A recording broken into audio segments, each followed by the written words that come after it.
นี้ไปติดตามที่นายกรัฐมนตรีแห่งสาธารณรัฐประชาธิปไตยประชาชนลาวตอนรับการเข้าเยี่ยมคำนับของการนำแขวงไหหนาน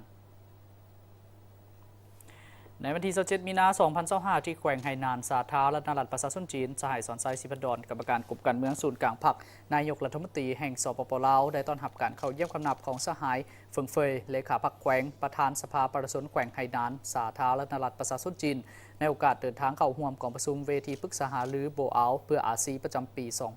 2025 ในระหว่างวันที่26-28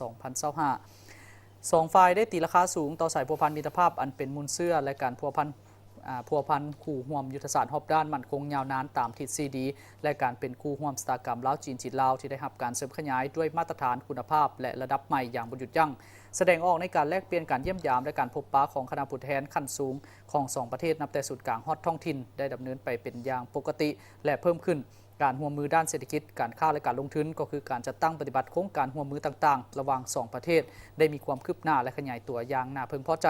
การไปมาหาสู่การระหว่างประชาชน2ชาติเฝ้ารวมเว้าเฉพาะระหว่างสปป.ลาวและแขวงไหหนานได้รับการอำนวยความสะดวกยิ่งขึ้นและเพิ่มขึ้นเป็นแต่ละระยะนับตั้งแต่มีสายการบินโดยตรงระหว่างนครหลวงเวียงจันทร์หาไฮโคและไฮโคหานครหลวงเวียงจันทร์6 เที่ยวต่ออาทิตย์และหลวงพระบางหาไฮโคหาหลวงพระบาง1 เที่ยวต่ออาทิตย์ซึ่งแต่ปี 2022 หา 2024 มูลค่าการค้า2 ฝ่ายบรรลุ900 ล้านหยวนพร้อมเดียวกันนั้น2 ฝ่ายได้เห็นดีจะสืบต่อสุกยู่พัวพันหัวมือระหว่างบรรดาแขนงการพร้อมกันขุดค้นบรรดาท่าแห้งบ่มซ่อนโดยการนำไส้เส้นทางรถไฟลาวจีนเพื่อสุกยู่การเชื่อมโยงเชื่อมจอดในหลายรูปแบบและหลายช่องทางกว่าเก่าโดยเฉพาะก็แม่นการส่งเสริมการพัวพันหัวมือระหว่างแขวงไหหนานกับแขวงแฮกเซียวของสปป.ลาวเป็นต้นหลวงพระบางและแขวงอื่นๆก็คือการส่งเสริมการเชื่อมโยงเชื่อมจอดระหว่างท่าเรือน้ำลึกของแขวงไหหนานกับท่าบกของสปป.ลาวพร้อมทางสุกยู่ส่งเสริมการร่วมมือด้านการค้าการลงทุนการก่อสร้างทรัพยากรมนุษย์การเกษตรกรรมการท่องเที่ยวและด้านอื่นๆเพื่อนำเอามากผลตัวจริงมาสู่ประชาชน2 ชาติลาวจีนให้นับมือนับหลายขึ้น